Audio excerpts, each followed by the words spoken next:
Breaking news, it is war in Ukraine. First blood's been drawn as that sovereign country is in a state of emergency. At least 40 people there are dead from the first strikes from Russian forces. NATO envoys are meeting right now in an emergency session. The security group's Secretary General says Russia's attack is a grave breach of international law that's shattered peace on the European continent. NATO commanders are initiating plans to beef up air, land, and sea forces near Ukraine and Russia. Those reinforcements will go to Latvia, Lithuania, and Estonia to the north, and Poland and Romania to the south. Soldiers from North Carolina's 82nd Airborne Division are already in some of those nations. The attacks began well before dawn, with missiles flying near the capital city of Kyiv. You're looking live again at that city.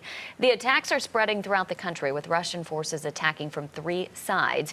World leaders, including Ukraine's president, are reacting to the invasion. Don't panic. We are strong. We are ready for everything, and we will defeat everyone because we are Ukraine. Glory to Ukraine. Russia's attack on Ukraine is tantamount to an attack on the UN and every member state in the chamber tonight. The European Union Commission president is promising sanctions on Russia. She says there will be massive and strategic, and is condemning the barbaric attack and the cynical arguments used to justify it. President Biden is condemning the attacks as unprovoked and unjustified. In a tweet, he says, quote, Russia alone is responsible for the death and destruction this attack will bring, and the United States and its allies and partners will respond in a united and decisive way. Now, local lawmakers are also commenting on the situation in Ukraine.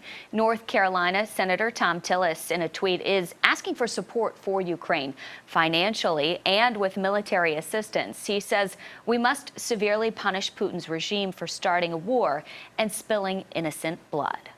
As mentioned, the U.S. is imposing sanctions against Russia, mainly targeting the country's finances.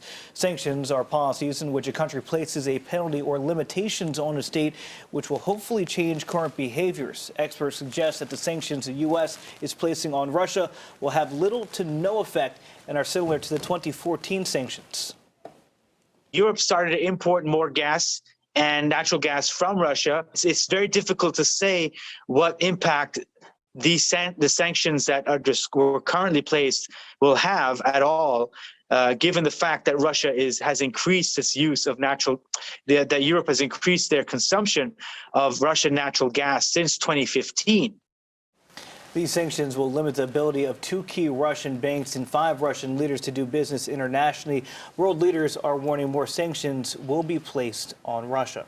And this is another look at Kyiv this morning, where we're getting reports of long lines at gas stations, at ATMs, as people who call that city and that country home are trying to figure out where to go, what to do. Right, as some are deciding to flee the city. We've seen long lines there, also in terms of in the streets with cars, but also we heard from our Basil John not long ago that Ukrainians deciding to stay in the city. Some of them have actually headed to the city's metro system because it actually doubles as a bomb shelter.